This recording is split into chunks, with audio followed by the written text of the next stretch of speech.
عظمت شو ہو رہی ہے اس سے۔ الحمد للہ رب العالمین، الصلاۃ والسلام علی رسول النبی الکریم وعلی آلہ واصحابہ اجمعین۔ الحمد للہ، الحمد للہ الذی ہدانا لہذا وما كنا لنہتدی لولا ان ہدانا اللہ۔ رب اشرح لی صدری ویسر لی امری واحلل عقدۃ من لسانی یفقہوا قولی۔ آمین یا رب العالمین۔ ہاں، آپ اس پروگرام شروع کرنے سے پہلے ارم بہن نے ہمیں یہ بتایا کہ یہ عرش کانپنے کا جو سلسلہ حضرت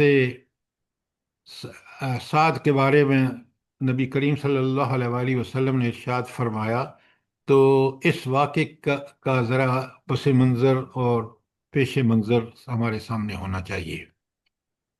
سب سے پہلے آپ دیکھیں، یہ کمال کی بات ہے، کبھی آپ نوٹ کریں کہ یہ حضرت سعد اپنے اسلام لانے سے پہلے یہ بنو قریظہ کے وہ تھے، حلیف تھے، دوستوں میں سے تھے، اور بنو قریظہ نے بالکل ان کو اس لیے اگری کیا کہ یہی فیصلہ کریں تاکہ وہ اس کے مطابق اس پرانے جو حلیفانہ تعلقات تھے اس کی بنیاد پر وہ ہمیں یہاں سے نکلنے کی اجازت دے دیں گے، دلوا دیں گے نبی کریم صلی اللہ علیہ وسلم سے، جس طرح بنو قریظہ اور بنو کینکا اور بنو نذیر آلریڈی گزر چکے، نکل چکے ہیں یہاں سے۔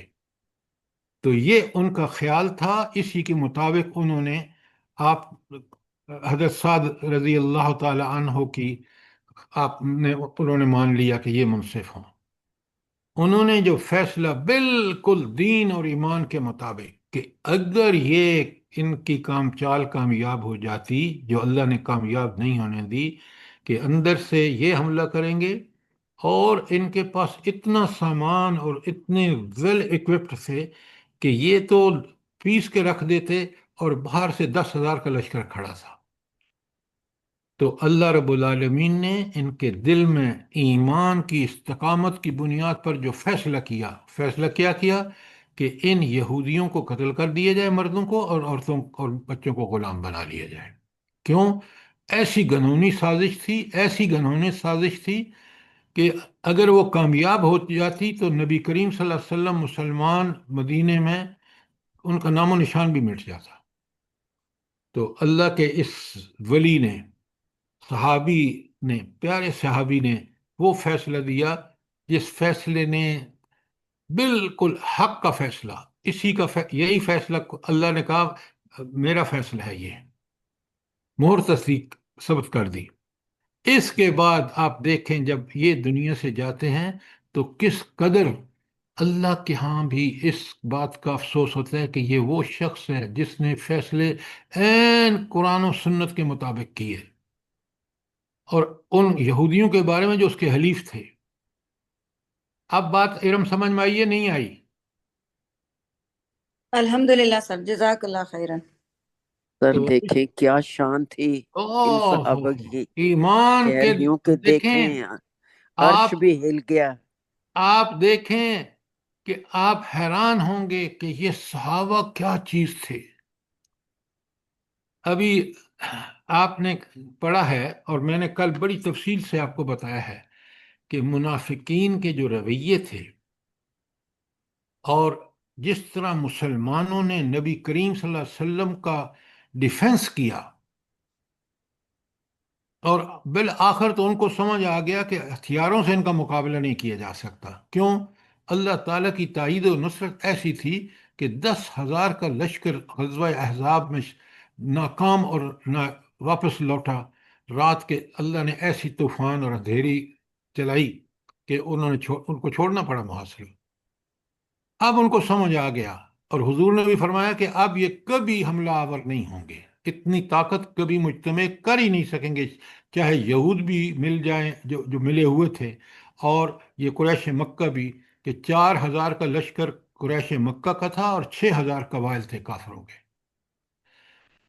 لہٰذا آپ ذرا نوٹ فرمائیں، پھر انہوں نے حملے شروع کر دیے اخلاق کے اعتبار سے۔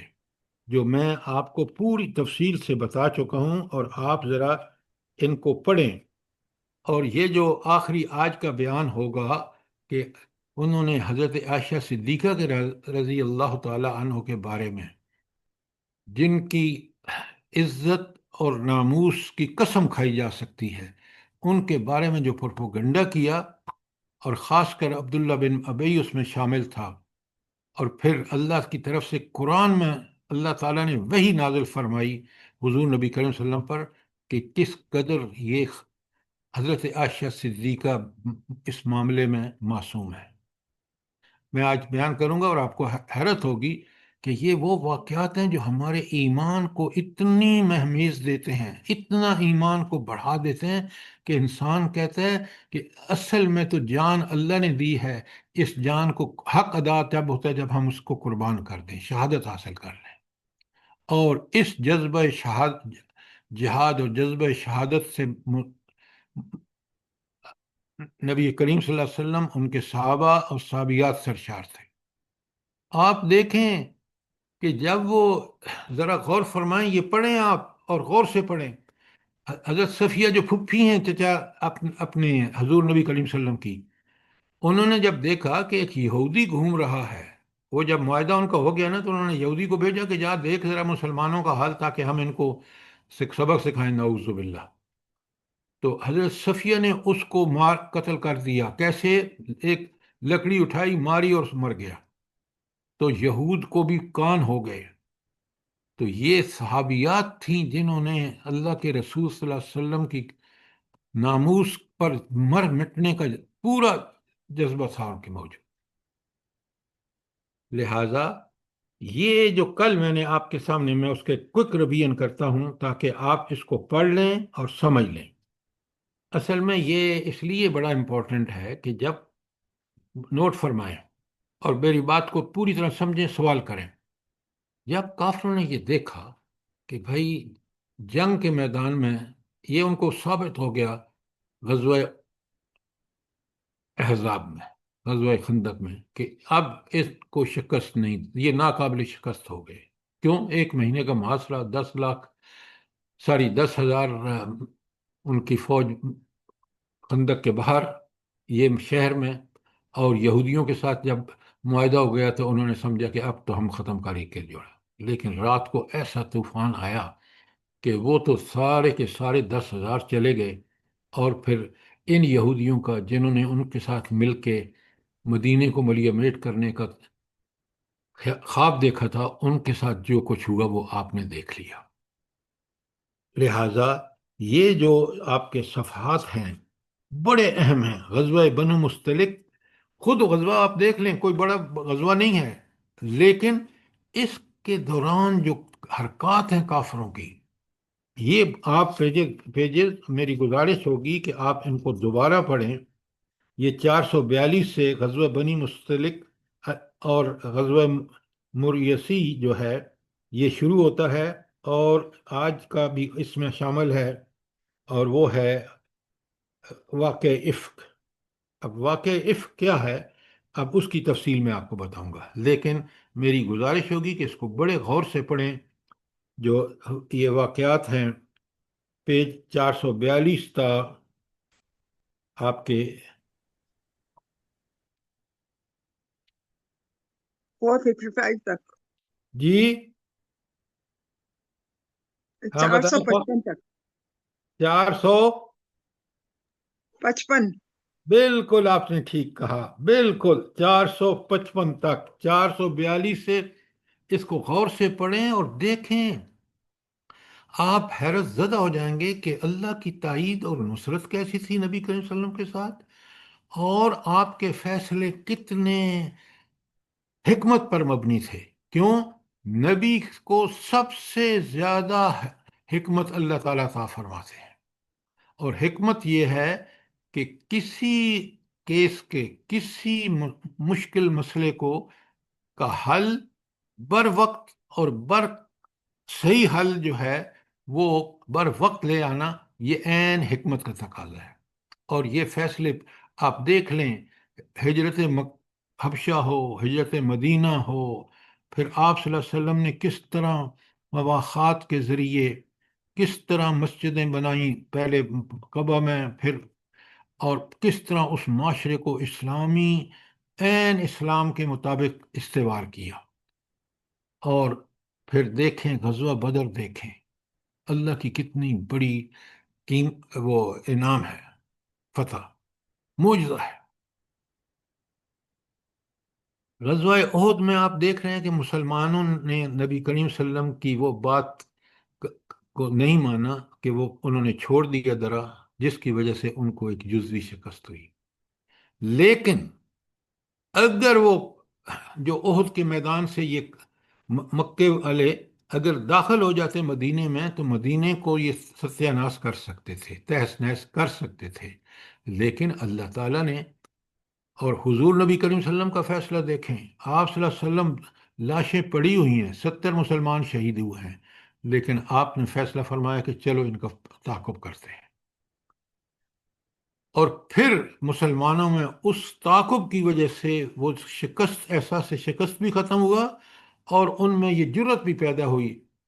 اگرچہ آپ دیکھیں جنگ احد کے بعد جو 3 واقعات ہیں، بڑے گھمگیر واقعات ہیں، واقعہ رجی، واقعہ بئر معونہ، اور بنو نذیر کا نبی کریم صلی اللہ علیہ وسلم کو قتل کرنا۔ یہ آپ سوچیں، یہ نقصانات اس سے کہیں زیادہ تھے جو احد میں مسلمانوں کے 70 آدمی شہید ہوئے۔ لیکن دیکھیں پاسا کس طرح پلٹا ہے حضور نبی کریم صلی اللہ علیہ وسلم، صحابہ نے اور صحابیات نے، کہ آپ نے جو غزوہ احزاب جو 5 یا غزوہ خندق جو 5 ہجری میں ہوا ہے، شوال 5 ہجری میں، اس میں پوری طرح پورے عرب قبائل یہودیوں کو اور قریش کو سمجھ آ گئی کہ اس نبی سے مقابلہ نہیں ہو سکتا۔ لہٰذا یہ ساری چیزیں آپ بڑے غور سے پڑھیں، سمجھیں۔ پھر قرآنی آیات میں نے آپ کے سامنے رکھی ہیں، کس طرح بذریعہ وحی اللہ رب العالمین نے نبی کریم صلی اللہ علیہ وسلم کو پوری طرح آگاہی فرمائی، اور ان قرآنی احکامات اور ان تنبیہات جو اللہ نے نازل فرمائیں اس پہ عمل کر کے رسول اللہ صلی اللہ علیہ وآلہ وسلم اور صحابہ نے کس طرح ان کے ثمرات سمیٹے۔ یہ پڑھنے کے قابل ہے، اور آج مسلمان نہ اس قرآن سے سبق لے رہے ہیں، نہ ان کے اصولوں کو اپنا رہے ہیں، نہ حضور نبی کریم صلی اللہ علیہ وآلہ وسلم کے اسوہ مبارک کو ہم بالکل اس اسوہ حسنہ کو ہم فالو نہیں کر رہے۔ آج نتیجہ ذلتیں اور پستیاں دیکھ لیں۔ لیٹسٹ آپ کو حیرت ہوگی، پتہ نہیں آپ فالو کر رہے ہیں کہ نہیں، کہ سوڈان میں جو عورتوں اور بچوں کا قتل ہو رہا ہے، امریکہ پہلے ہے اور اس کے بالکل بیک پہ دبئی ہے۔ کیوں؟ وہاں بڑا سونا ہے اور لوگ بڑے غریب ہیں، اتنے غریب ہیں کہ وہ اس جنگ میں جو امریکہ جس فوج کو سپورٹ کر رہا ہے اور اس کے بیک پہ یہ دبئی کھڑا ہے، وہ پوری طرح روند رہی ہے، اور جو ظلم و ستم کی داستانیں رقم ہو رہی ہیں وہ غزہ سے کم نہیں ہیں۔ اور سر اسرائیل اس میں اسلحہ دے رہے ہیں۔ یقین مانے یہ مسلمان، پتہ نہیں یہ عرب اور عجم کے مسلمان حکومتیں کیوں سو رہی ہیں؟ کبھی آپ نے سوچا ہے کہ کتنا بڑا؟ یہ اللہ کی طرف سے لعنت برس رہی ہے آپ ذرا سر چپ ان رہیں، پہ۔ آپ چپ رہیں، یہ بالکل قیامت جو قریب ہے۔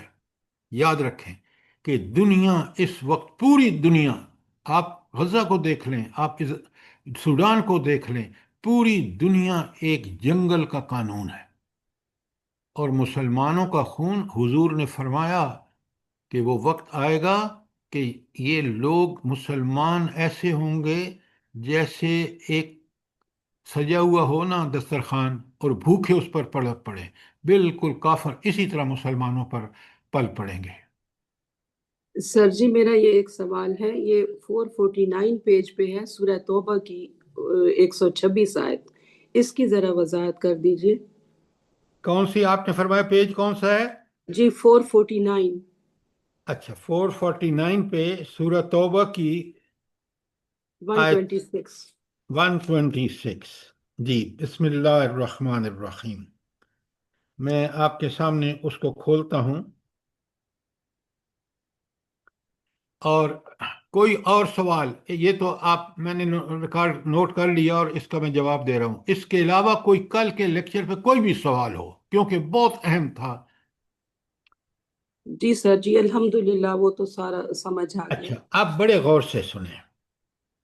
اللہ تعالیٰ فرماتے ہیں، یہ پیج 449 سب لوگ نکال لیں یا اپنا قرآن نکال لیں، اور اس میں سورت توبہ کی آیت 126.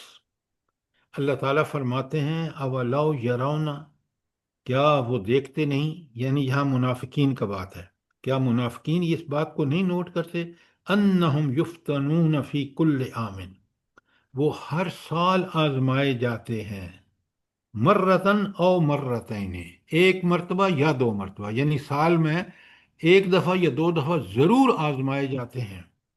ثم لا یتوبون، پھر بھی توبہ نہیں کرتے. کہ آزمائش میں وہ دیکھتے ہیں کہ کس قدر ان کے مکر و فریب کو اللہ تعالیٰ آشکارا کر رہا ہے. اب آپ اس کو دیکھنا چاہیں تو بالکل آپ دیکھ لیں کہ غزوہ بنی مستلق میں کتنا بڑا کافروں نے، سب سے پہلی بات نوٹ کریں کہ وہ کہتے ہیں کہ جو مدینہ واپس پہنچیں گے نا غزوہ بنو مستلق سے فارغ کر، تو وہ خبیث کہتا ہے، ان کا جو سب سے بڑا لیڈر ہے عبداللہ بن ابی، کہتا ہے عزت والے جو ہے وہ ان فقیروں اور ملنگوں اور مسلمانوں کو نکال باہر کریں گے مدینے سے. اور اللہ کی مدد دیکھیں، اللہ کی مدد دیکھیں. ان کا بیٹا عبداللہ جو ہے وہ خود کھڑا ہو جاتا ہے مدینے میں داخلے کے وقت، اور کہتا ہے، تم اپنے باپ سے کہتا ہے تم داخل اس وقت ہوگے جب حضور نبی کریم صلی اللہ علیہ وآلہ وسلم کی اجازت ہوگی. واہ سبحان اللہ. یہ ہے وہ سرتاج صاحبہ کہ ہر سال میں کئی دفعہ، ایک یا دو دفعہ کم از کم ان کو آزمایا جاتا ہے.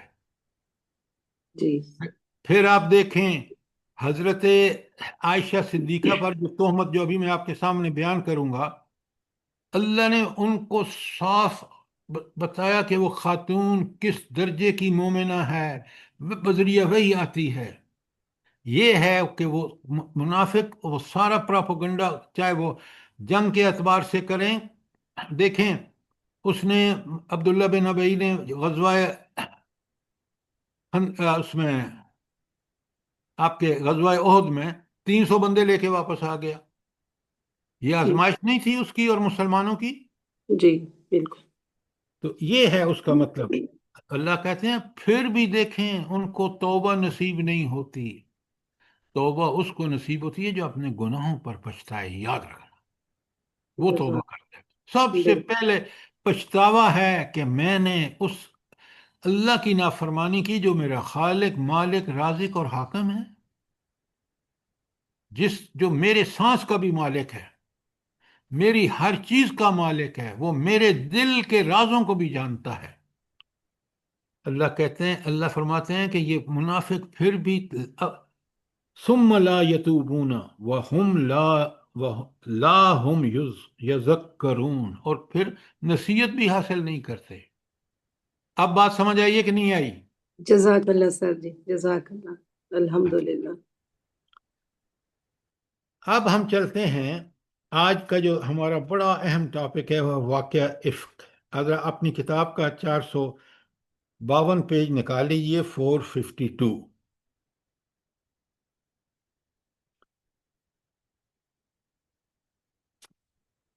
اچھا اب آپ اچھی طرح پڑھ کے آ چکے ہیں کہ اب منافقوں کو یہ سمجھ آ گئی، اور منافقوں کے پیچھے یاد رکھنا یہود تھے.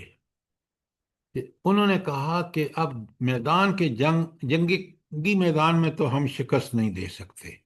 یہ ثابت ہو گیا. ہم نے سارے قبائلوں کو بھی چڑھا لائے، مشرکین مکہ والے اور یہود مل کر، کہ 6,000 کا لشکر ان کا تھا. اب انہوں نے سوچا کہ اگر ایک اور چیز ہے کہ اگر ہم اخلاقی میدان میں کوشش کریں، اور فرنٹ پہ کون ہوں گے؟ یہ مدینے کے منافق عبداللہ بن ابی، عبداللہ بن ابی کو ایک خود بڑا ذاتی رنجش تھی نبی کریم صلی اللہ علیہ وسلم کے خلاف۔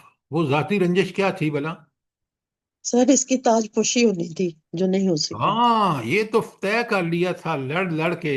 یہودیوں نے اوس اور خزرج کو لڑا لڑا کے نا اتنا تنگ کر دیا کہ انہوں نے بالآخر فیصلہ کیا کہ ہم آپس میں اتحاد کرتے ہیں اور ہمارا امیر ہوگا یا بادشاہ ہوگا عبداللہ بن ابی۔ یہ فیصلہ ہونے کے بعد یہ گئے وہاں حج کے موقع پر، حج میلہ ٹھیلا ہوتا تھا 11 میں، نبوت کے 11ویں سال، اور کچھ لوگ مسلمان ہو گئے۔ اگلے سال 80 سے زائد آدمی گئے، وہ مسلمان ہو چکے تھے۔ اور کیوں وہ مسلمان کیوں ہو گئے تھے بلا؟ کیوں انہوں نے اسلام کیوں قبول کیا؟ بڑی وجہ کیا تھی؟ جلدی بتائیں۔ حسن مصعب بن عمیر کی تبلیغ کی وجہ سے۔ اللہ کی بندی، پہلے نہیں آپ سر جی، جب وہ پہلے یہ یہودیوں معلوم کو آپ کرتے چپ رہیں۔ اب جب موقع ہوتا ہے جواب دے نہیں سکتے۔ اصل بات یہ ہوئی کہ منافقین یہ جو مکے والے مدینے سے گئے تھے نا لوگ، ان کو خود یہ یہودی جو 3 قبیلے تھے مدینے میں، وہ کہتے تھے کہ ہماری کتابوں میں، تورات انجیل میں بھی ہے، ہمارے انبیاء نے بتایا کہ ایک نبی آئے گا، اس کے ساتھ ہم مل جائیں گے اور مل کر پھر پوری دنیا کو فتح کریں گے۔ یہ ان کو پہلے بھنک پہنچ چکی تھی اور یہ خبر ان کو مل چکی تھی مدینہ کے یہود سے۔ یہ جب گئے مکے میں اور انہوں نے سنا کہ ایک ایسا شخص نبوت کا دعویٰ کر رہا ہے جو صادق بھی ہے اور امین بھی ہے، اس میں ساری خوبیاں وہ ہیں، تو انہوں نے اسلام قبول کر۔ یہ جو اسلام بڑا اور پھیلا ہے، بالکل آپ کی بات ٹھیک ہے۔ حضرت مصعب بن عمیر جو بڑے شہزادے تھے، ایسے شہزادے تھے کہ مکے کی گلیوں سے گزرتے تھے تو خوشبو جو تھی وہ پوری گلی میں پھیل جاتی تھی، اور لوگ کہتے تھے یہاں سے مصعب بن عمیر گزرے ہیں رضی اللہ تعالیٰ عنہ۔ دیکھیں ان جنتیوں کا دنیا میں کس طرح اللہ تعالیٰ ان کے درجات بلند کرتا ہے۔ مصعب بن عمیر شہید ہوتے ہیں جنگ احد میں، اور پورا کفن بھی نہیں ہے۔ وہ شخص جو شہزادوں کی زندگی بسر کرتا تھا، اس شہید کے لیے پورے کفن بھی نہیں ہے۔ نوٹ فرمائیں یہ کہ مصعب نے قربانیوں کی داستان رقم کی ہے۔ نبی کریم صلی اللہ علیہ وسلم نے مدینہ بھیجا سفیر بنا کر، آپ نے انتہا کر دی کہ بڑے بڑے سردار مسلمان ہوئے ہیں۔ کس کا کمال تھا؟ یہ اللہ کا خاص فضل تھا حضرت مصعب بن عمیر پر۔ تو آپ ذرا نوٹ فرمائیں کہ اس پائے کے لوگ تھے۔ اگر ہم ان کو پڑھیں، سمجھیں، ان کے دین کے لیے ان کی قربانیاں دیکھیں، تو ہم اپنے آپ کو سمجھیں گے کہ ہم تو ان کے خاک پا کے برابر بھی نہیں ہیں۔ اچھا، اب آپ کو سمجھ آ گئی ہوگی کہ پہلا واقعہ جو کل میں نے آپ کے سامنے بیان کیا ہے، سب سے بڑا، کہ ان بدبختوں نے، خاص کر عبداللہ بن ابی نے کہا کہ اب جب غزوہ بنی مستلق سے ہم واپس جاتے ہیں، کیونکہ جھگڑا کس کا ہوا تھا؟ جو بنیاد بنی تھی، جھگڑا ہوا تھا ایک جہجہ غلام تھا حضرت عمر کا، اور ایک انصاری تھے، ان کے درمیان جب لڑائی ہوئی تو اس جہجہ نے کہا کہ یا معاشر القریش، کہ اے مہاجرین کے گروہ آ جاؤ، اور اس نے پکار دے دی ان کو، انصار کو۔ تو قریب تھا کہ دونوں لڑ پڑتے اور یہودیوں کے لیے مسئلے آسان ہو جاتے۔ حضور نبی کریم صلی اللہ علیہ وسلم نے بر وقت کیا بات کہی ہے، کیا بات کہی ہے۔ اب آپ چند الفاظ ہیں، بھلا کیا خاص بات نبی کریم صلی اللہ علیہ وسلم نے کیا کہی؟ بھلا بتائیں مجھے۔ فرمایا تھا کہ میں میں بھی تمہارے تمہاری اندر طرح ہوں۔ موجود اور جاہلیت کی رسم ابھی بھی تمہارے اندر موجود ہے۔ جاہلیت کے نعرے جی تمہارے اندر بلند ہو رہے ہیں جبکہ میں موجود ہوں، یہ جاہلیت کے نعرے ہیں۔ اسلام آپ کو بھائی بھائی بناتا ہے اور جو شخص یہ نعرے لگاتا ہے کہ اے قریش تم جمع ہو جاؤ یا مہاجرین تم جمع ہو جاؤ، اور کس کے خلاف جمع ہو؟ انصار کے درمیان، اور انصار والے یہ جاہلیت کے نعرے ہیں۔ یہ قوموں کو آج آپ دیکھ لیں، ہم عربی اجمی، پھر عربیوں میں بھی ملک کی تقسیم، اجمیوں میں بھی ملک کی تقسیم۔ آج ہم مسلمان کہاں ہیں؟ بتائیں نا مجھے۔ یہ غزہ میں جو کچھ ہو رہا ہے اس کی پشت پر کس کا سرمایہ اور کون ہے؟ مسلمانوں کا سر۔ اللہ اکبر! کتنی شرمناک بات ہے کہ اس کو ہم ریکمینڈ کر رہے ہیں جو مسلمانوں کا خون جس کے ہاتھوں پر سب سے زیادہ ہے، کہ اس کو وہ ملے نوبل پرائز۔ سوچیں، 1000 دفعہ سوچیں۔ سر جی صاحب قرآن نے کی آیات حضور سنیں، قرآن کی آیات میں بھیج چکا ہوں آپ کو کہ اللہ تعالیٰ نے منع فرمایا ہے، اور اللہ تعالیٰ نے کہا یہ تم میرے دشمن اور تمہارے دشمن، یعنی ہم اللہ والے ہیں نا، تو ہمیں تو اللہ کے دشمنوں کو اپنا دشمن سمجھنا چاہیے۔ یہ کیا مسلمان ہے؟ کون سا مسلمان ہے جو اس طاغوت کو نعوذ باللہ اللہ سے بڑھ کر چاہتا ہے؟ سوچئے۔ سارے حکمران سر۔ یہ ہے وہ ساری نشانیاں پوری ہو رہی ہیں۔ آپ دیکھیں دجالی تہذیب اس وقت جوبن پر ہے، صرف انتظار کر رہی ہے، یہ یہود انتظار کر رہے ہیں دجال کا۔ اپنے ایمان کو قرآن و سنت کے مطابق استوار کیجئے۔ یاد رکھیے بہت بڑا یہ امتحان ہوگا انسانیت کا، خاص کر مسلمانوں کا۔ اور آپ دیکھیں گے کہ یہ والے جو مسلمان جو آج آپ دیکھ رہے ہیں جو ٹرمپ کے پیچھے دوڑ رہے ہیں، یہ کل کس طرح جس کو اللہ تعالیٰ نے ہماری آزمائش کے لیے بہت سارے وسائل اس کے پاس قبضے میں ہوں گے۔ تو اللہ سے ڈریے، قرآن و سنت کو سمجھیے، اپنے ایمان کو استقامت والا ایمان بنائیے، تاکہ کل ان آزمائشوں میں اور آج بھی جو ہمارے آزمائشیں جن میں مبتلا ہیں، ہم ان میں اور اللہ تعالیٰ کے فضل و کرم سے کامیاب ہوں انشاءاللہ۔ اچھا چلیں، یہ ساری تمہید جو تھی کل کا درس، کیونکہ آج ہم نے پہلا واقعہ وہ تھا کون سا کہ کتنا بڑا فتنہ عبداللہ بن ابی کا، کہ ہم واپس جاتے ہیں اور جا کر ہم جو ان لوگ ہمارے ٹکڑوں میں پل رہے ہیں، ہم ان کو نکال باہر کریں گے مدینے سے۔ اور پھر جب آپ کو ساری تفصیلات پڑھے، میں نے بار بار آپ سے اس لیے کہہ رہا ہوں کہ بڑے اس میں عبرت آموز واقعات ہیں، کہ کس طرح وہ حضرت زید نے بتایا کہ یہ اس نے کہا، وہ صاف مکر گیا، اس نے کہا میں نے تو کہا ہی نہیں۔ اتنا مکرا کہ نبی کریم صلی اللہ علیہ وسلم کو بھی شک ہو گیا کہ کہیں اس بچے نے ہمارے سامنے لڑکے نے جھوٹ تو نہیں بولا۔ اللہ تعالیٰ نے وہی سے فرمایا کہ بالکل یہی بات ہوئی ہے، پڑھے آپ۔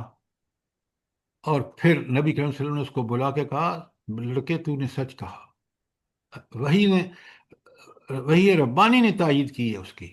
یہ کتنا بڑا فتنہ تھا، سوچیں۔ اب ایک دوسرا واقعہ، اور بڑا افسوسناک واقعہ ہے، بڑے غور سے سنیں اور سمجھیں اس بات کو، واقعہ افک۔ اچھا، حضور نبی کریم صلی اللہ علیہ وآلہ وسلم کا ایک معمول تھا کہ آپ صلی اللہ علیہ وسلم جب بھی غزوے پہ جاتے تھے تو ایک امہات المومنین میں سے ایک ساتھ جاتی تھی، اور وہ امہات المومنین میں سے جس کا سلیکشن ہوتا تھا وہ بذریعہ قرآن اندازی ہوتا تھا۔ تو غزوہ بنو مستلق پر جاتے ہوئے جب قرآن اندازی ہوئی تو نام نکلا حضرت عائشہ صدیقہ رضی اللہ تعالی عنہ کا۔ تو آپ چلی گئیں، اور جب واپسی پہ آ رہے تھے اور آپ نے جو قافلہ تھا، جنگی قافلہ، وہ ایک جگہ رکا ہوا تھا، آپ رضی اللہ تعالی عنہ گئیں رفع حاجت کے لیے، اور جب واپس لوٹیں تو ان کو پتہ چلا کہ میں نے جو ایک ہار عاریتاً اپنی بہن سے لیا ہے وہ گم ہو گیا۔ وہ فوراً واپس گئیں، اور جب وہ واپس آئیں اپنے کیمپ میں تو قافلہ نکل چکا تھا۔ اچھا، اب معمول یہ ہوتا تھا کہ وہ ایک ہودے میں بیٹھتی تھیں اور وہ ہودہ اٹھا کے وہاں رکھ دیا جاتا تھا۔ اب وہ زمانہ آپ کو پتہ ہے کہ آپ رضی اللہ تعالی عنہا، ان کی شادی اوائل عمر میں ہوئی، کمزور تھیں، تو حوضے والوں نے سمجھا کہ بھائی کیونکہ کمزور ہیں لہذا انہوں نے جا کے سمجھا کہ ہم نے ان کو اٹھا کے اور وہاں بٹھا دیا ہے جانے والے قافلے کے ساتھ۔ لیکن ان کا یہ خیال غلط تھا۔ آپ جب واپس پہنچی وہ ہار ریکور کر کے، تو قافلہ جا چکا تھا، اور آپ دیکھیں کتنی بہادر عورتیں تھیں۔ ان کو ان کی آنکھ لگ گئی، اور جب ایک آدمی جو پیچھے ڈیوٹی پہ ہوتا تھا وہ چیک کرتا تھا کہ سب کچھ ٹھیک چلا گیا، کچھ رہ تو نہیں گئی چیزیں، تو اس نے دیکھا کہ، اور وہ پہچان گیا کیونکہ حضرت عائشہ صدیقہ کے حوالے سے اس وقت حکم نہیں آیا تھا پردے کا، اور اس نے کیونکہ دیکھا ہوا تھا وہ پہچان گیا۔ اس نے انا للہ و انا الیہ راجعون پڑھا، اور اس نے اپنے ساتھ لیا ان کو اونٹ پہ، اور وہ لے گیا قافلے میں۔ جب یہ قافلے میں پہنچی، اب عبداللہ بن ابی اور منافقین نے وہ حرزرہ سرائی کی کہ جس خدا کی پناہ۔ یہ سارے واقعات آپ پڑھ سکتے ہیں پیج 452 اور 453 پر۔ یعنی آپ اگر نیچے دیکھیں نا کہ اللہ کے دشمن، میں 452 کے نیچے والا پڑھ رہا ہوں، اللہ کے دشمن خبیث عبداللہ بن ابی کو بھڑاس نکالنے کا ایک اور موقع مل گیا۔ پہلا موقع کون سا تھا؟ جلدی بتائیں۔ اس کی بکواس تھی جو ہم مدینہ پہنچ کر نکال دے۔ شاباش، شاباش نادرہ بابی، بالکل پہلا بکواس اس کا یہ تھا کہ مدینہ پہنچتے ہی ہم ان جو مکے کے مہاجرین ہیں اور جو ہمارے نعوذ باللہ بقول اس کے ٹکڑوں پہ پل رہے ہیں، ہم ان کو نکال باہر کریں گے۔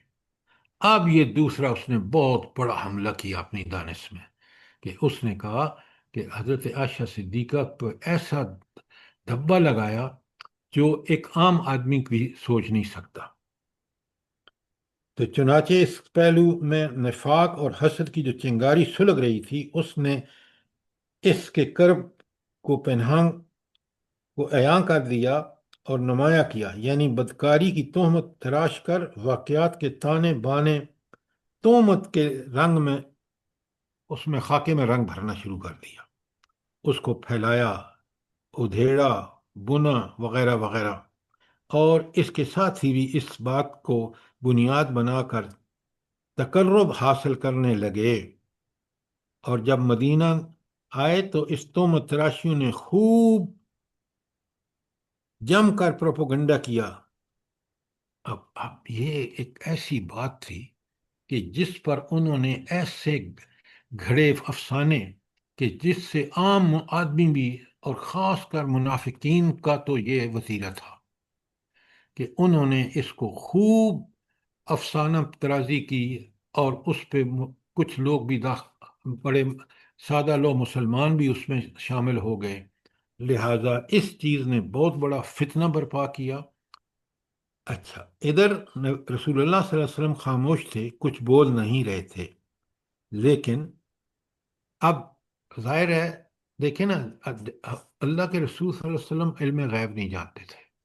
جب تک وحی نہیں آتی تھی آپ کو کوئی پتہ نہیں چلتا تھا۔ تو جب آپ بھی کسی حد تک متاثر ضرور ہوئے، اور حضرت علی سے مشورہ کیا پیج 453 پر، تو انہوں نے آپ علیحدگی کے متعلق نبی کریم صلی اللہ علیہ وسلم کو مشورہ دیا کہ آپ علیحدگی اختیار کریں اور شادی کر لیں۔ اچھا، حضرت اسامہ جو تھے، جو آپ کے بہت ہی قریبی خادمین میں سے تھے، اس نے بڑی پیاری بات کی. اس نے کہا مشورہ کہ آپ انہیں اپنی زوجیت میں برقرار رکھیں اور دشمنوں کی بات پر کان نہ دھریں. اچھا، یہ اسامہ بن لادن کی بات آ رہی ہے.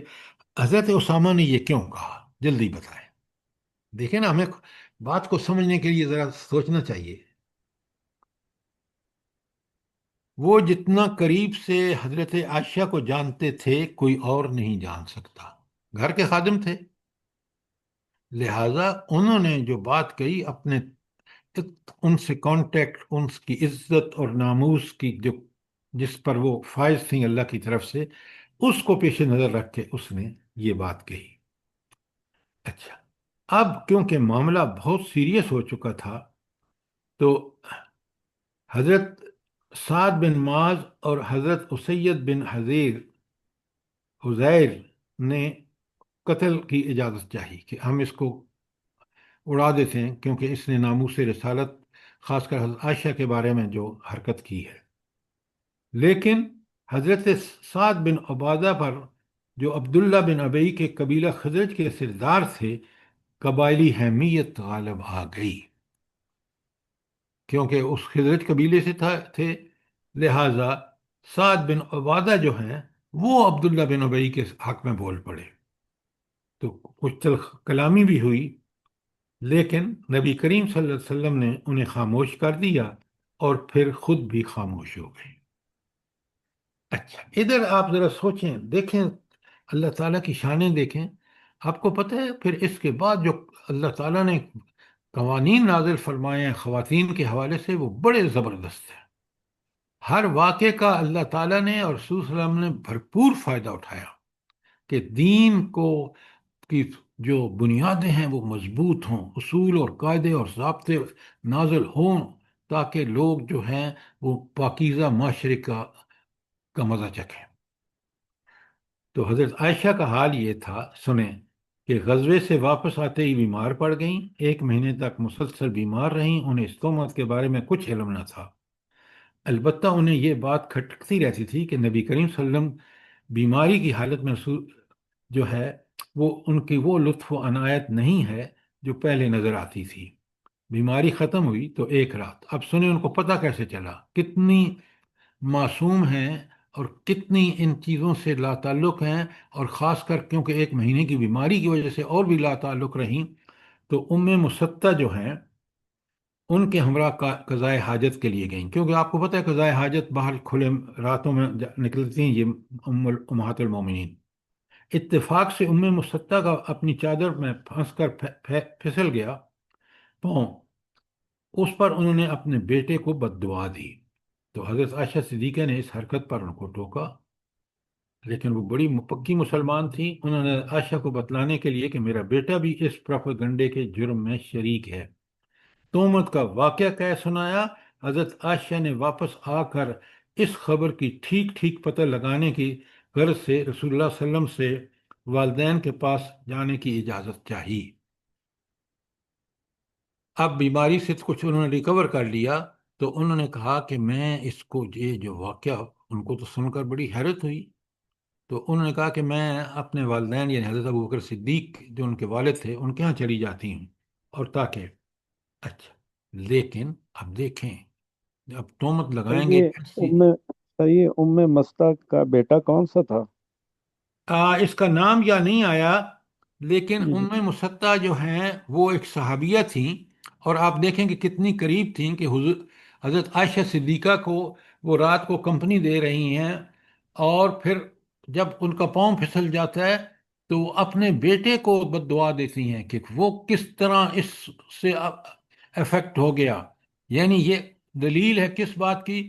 حضرت عائشہ صدیقہ کی، کہ وہ کتنی عظیم اور کتنی پاک باز عورت ہے. سر بیٹے کا نام مصطح ہی تھا؟ ہاں، مصطح لکھا ہوا ہے.